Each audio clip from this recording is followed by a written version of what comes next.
कि सेठ परिवार के लोग चुनेंगे या किसान का बेटा देवेंद्र नाथ को चुनेंगे, ये रांची की जनता तय करे।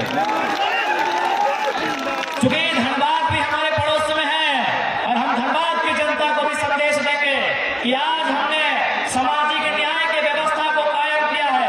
आज लोगों ने हमेशा अल्पसंख्यक समाज को वोट बैंक माना है, अल्पसंख्यक समाज से हमेशा दरी और कुर्सी बिछवाया है।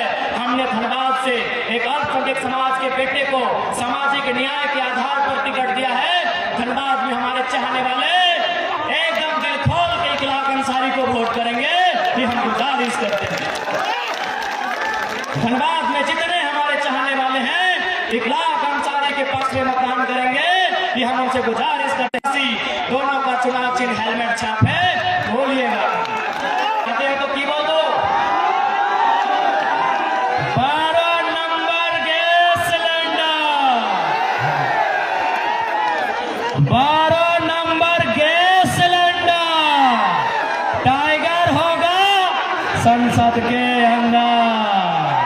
12 नंबर गैस सिलेंडर टाइगर होगा संसद के अंदर। 12 नंबर गैस सिलेंडर टाइगर होगा संसद के अंदर। 12 नंबर गैस सिलेंडर टाइगर होगा संसद के अंदर। 12 नंबर गैस सिलेंडर टाइगर होगा संसद के अंदर, संसद के अंदर।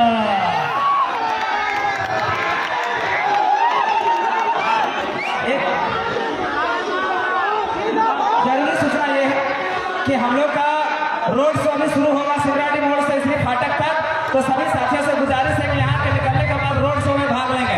रोड शो हमारा सभी। मेरे प्यारे दोस्तों, आज मैं आप लोगों से चर्चा करूंगा कि जेबी केसेस जो अभी जो 3 चुनाव जो होने वाले हैं लोकसभा का, धनबाद, गिरिडीह और रांची, इसमें कितने वोटों से जेबी केसेस आगे जा रहा है और लोग क्यों हम लोगों को वोट देंगे, इन सब के बारे में आज चर्चा करेंगे। तो आप देख रहे हैं कि आतंक, भय और साजिश के बावजूद जेबी केसेस ज़बरदस्त टक्कर में। तो ये जो आतंक, देखिए देवेंद्र महतो को तो आपको पता ही होगा कि जेल में डाल दिया था नॉमिनेशन फाइल करने में, और हमारे पार्टी के अध्यक्ष जयराम महतो को तो देखिए पुलिस नॉमिनेशन के समय में पूरा अरेस्ट करने के लिए प्लान की हुई थी। इलेक्शन नॉमिनेशन फॉर्म भरते समय देवेंद्र को अरेस्ट किया गया। ये सब पुलिस प्रशासन के आतंक को पता है। फिर भी मैं एक बार बता देना चाहता हूँ कि पार्टी रजिस्ट्रेशन हम लोग का हो गया था, सबको पता है, लेकिन सिंबल नहीं मिला। ये भी एक तरीका का साजिश है। दूसरा क्या हुआ कि जयराम और देवेंद्र को चुनाव लड़ने के लिए, देखिए आपको पता है कि उसके लिए नाकाम कोशिश किया गया कि भाई उस लोग नहीं चुनाव लड़ सके, तो इसके लिए नॉमिनेशन फॉर्म में प्रॉब्लम क्रिएट किया गया। इलेक्शन नॉमिनेशन फॉर्म भरते समय देवेंद्र को अरेस्ट किया गया। ये सब पुलिस प्रशासन के आतंक और गिरफ्तारी, आपको पता है कि केस हो गया था जैसा मत हो, ताकि लोगों का कन्फ्यूजन हो और वोट काट सके। और आपको ये भी पता है कुछ लोगों को हमारे खिलाफ ही भड़काया जा रहा है, जो पार्टी के कुछ लोगों को तोड़ करके हर मतलब जितना एन केन प्रकरण जो भी हो सकता है, ताम झाम दंड सारा चीज को अप्लाई किया जा रहा है, ताकि किसी तरीका से हम लोगों को चुनाव से जीतने के लिए रोका जा सके। और आपको पता है कि आज की रात जो बहुत सारा साजिश होगा, जिसमें क्या है कि लोगों को पैसा दिया जाएगा, मतलब कि दारू, मुर्गा और बूथ खर्चा के नाम से बहुत लोगों को खरीद बिक्री किया जाएगा। ये आज की रात की साजिश होगी। इन सब के बावजूद हम लोग चुनाव जीत रहे हैं। तो इसमें हम लोग देखते हैं कि पहले तो क्वेश्चन ये उठता है कि कुछ लोग जेबी केसेस को क्यों वोट देना चाहिए, ये सबसे बड़ा क्वेश्चन है। तो इसमें अगर आप देखते हैं कि जैसे कि हमारे ओबीसी समाज है, हमारे ओबीसी करीब करीब झारखंड में आप देखिएगा तो 55% के आसपास है। एक कुछ दिन पहले आंकड़ा भी आया था, जो हमारे झारखंड का जो पिछड़ा वर्ग आयोग है, उन लोगों की तरफ से आंकड़ा आया था, और उन लोगों ने रिकमेंडेशन भी किया है कि हम लोगों को ओबीसी को कम से कम 27% का आरक्षण मिलना चाहिए।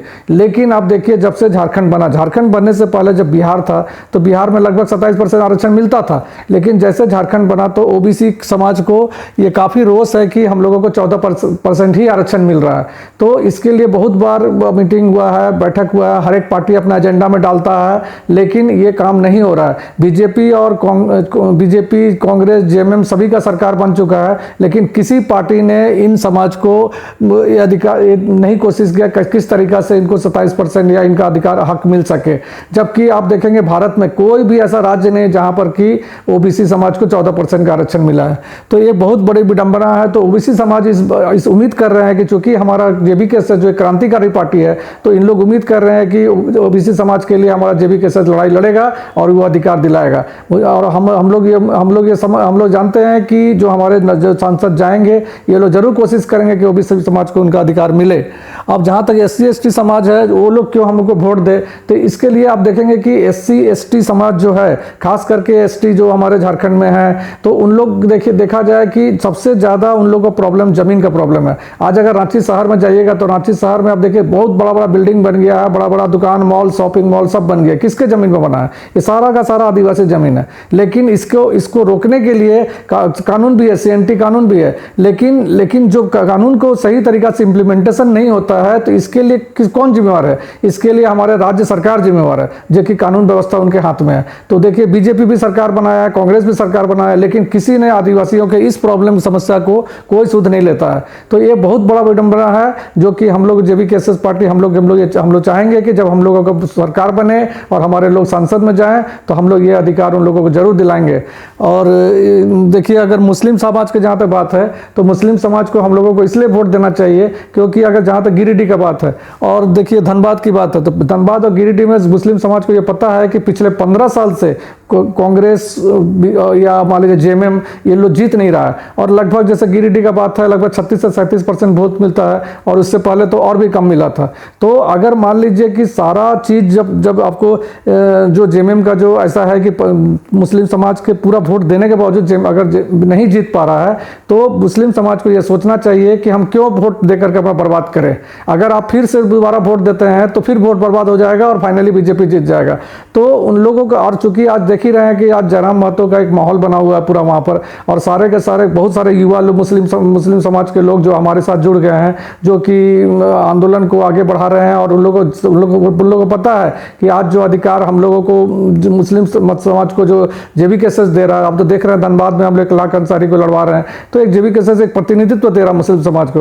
तो उन लोग इसलिए मुझे उम्मीद है कि मुस्लिम समाज को यह अंदाज पता लग रहा है कि भाई जेबीकेएसएस ही जीत पाएगा, वहां पर बीजेपी को हरा सकता है, कांग्रेस और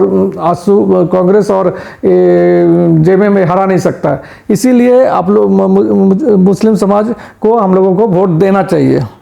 और अगर आप देखते हैं कि जो हम लोग आपको कैसे हम लोग ये बताना चाहते हैं इस पिक्चर के माध्यम से कि भाई हमारा गिरिडीह और रांची में हम लोग कैसे टक्कर दे रहे हैं। तो अगर रांची का अगर देखा जाए तो रांची में लगभग 22 लाख वोटर हैं, 21 लाख 92, इस बार 22 लाख के आसपास वोटर है, जिसमें कि 65% का टर्नआउट होता है। तो हम लोग मान के चलते हैं 14,25,000 वोट आएगा। अगर आप देखिएगा इस बार की जाति कम्बिनेशन जो रांची जिला में है, तो उसमें क्या है कि कुर्मी करीब 18% है, और ST 22% है, क्रिश्चियन जो है 6% है, और SC 6% है, मुस्लिम 15% है, OBC 28% है, जनरल 5% है, टोटल 100 हो गया। तो वो जो OBC 28 + 28 पर करीब 56% OBC है, क्योंकि कुर्मी भी OBC में आते हैं। लेकिन अगर देखिएगा कि कहाँ क्योंकि लास्ट टाइम का जो वोट का जो एनालिसिस था उसके हिसाब से हम लोग निकाले हैं कि पिछले बार का, क्योंकि इसका एक डिटेल वीडियो दिया गया है जो कि हम लिंक पे दे देंगे, जबकि ये वोट कैसे आया, कहाँ से, तो इसका आप लिंक पे देखेंगे तो पता चलेगा कि वोट आया कैसे। तो 2024 में हम लोग जो उम्मीद कर रहे हैं कि लगभग 5,46,4,000 के आसपास, 5,04,600 के आसपास वोट जेबीकेएसएस को मिलना चाहिए, जो कि बीजेपी से करीब लगभग 20,000 का डिफरेंस है। बीजेपी को 4,81,793 और कांग्रेस को 4,20,500 के आसपास वोट इन लोग को मिलना चाहिए।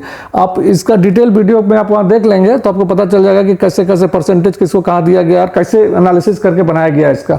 और उसी तरीका से गिरिडीह में देखेंगे तो 18,99,000 मतलब लगभग 19 लाख वोटर हैं, और वोटर्स टर्नआउट 65% को मान लिया गया है, तो 12,34,000 होंगे। लेकिन और वहाँ पर का अगर देखेंगे जातिगत समीकरण क्या है कि कुर्मी करीब 20% है, ST 10% है, SC 14% है, मुस्लिम 16% है, और OBC 34% है, और जनरल 6। तो 34 और 20 करीब आपको 54% OBC आते हैं। तो लेकिन अगर यहाँ वोट का जो डिस्ट्रीब्यूशन किया गया है, इसमें आप देखिएगा कि सारा एनालिसिस करने के बाद ये लगा है कि 4,19,770 वोट करीब करीब जेबी केसेस को मिलेगा, जो कि आसू से करीब करीब 50,000 है। अगर मुस्लिम वोट 7% देते हैं, जो कि हम लोग मान के चल रहे हैं कि यंग जनरेशन के लोग जो मुस्लिम जो हमारे साथ जुड़ा हुआ है वो 7% को कंसीडर किए हैं। अगर हम लोग मुस्लिम को जैसा कि देखा गया है कि जनरली मुस्लिम एक तरफा वोट देते हैं, तो अगर मुस्लिम एक तरफा वोट दे देंगे तो ये मार्जिन करीब करीब 1 लाख का आ जाएगा। तो जेबी केसेस किस तरीका से रांची गिरिडीह में टक्कर दे रहा है, और जहाँ तक धनबाद की बात है, धनबाद में भी बहुत ज़बरदस्त टक्कर है।